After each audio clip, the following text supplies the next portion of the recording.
आयुर्वेदाचार्यांनी काय सांगितलंय की वांग म्हणजे काय, त्वक वैवर्ण्य म्हणजे काय की आपल्या स्किनचं डिस्कलरेशन.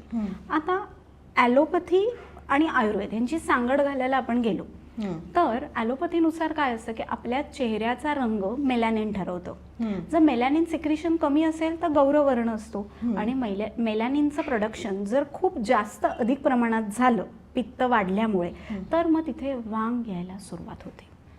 तर ह्याचे बरेच प्रकार पडतात ना. बटरफ्लाय पॅचेस प्रेग्नन्सीच्या वेळेला येतात. मेनोपॉज असतो तेव्हा ते आणखीन वाढतात. म्हणजे प्रत्येक एज ग्रुपनुसार त्यांच्यामध्ये तो फरक दिसतो. आता आपण डिव्हिजन करत जाऊया. बघ, वयोगट लक्षात घेतला तर पाळीचं वय, पाळी जेव्हा मुलींना येते, वयात मुलगी जेव्हा येते तेव्हा तिला हा त्रास होऊ शकतो.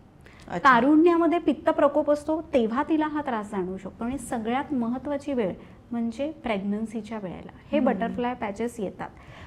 काय काळजी घेऊ शकतो आपण ह्याच्यामध्ये, तर सगळ्यात महत्त्वाचं एक कारण सांगितलं म्हणजे उन्हामध्ये जर ती व्यक्ती सतत असेल तरी पण हे वांग त्याला येऊ शकतं.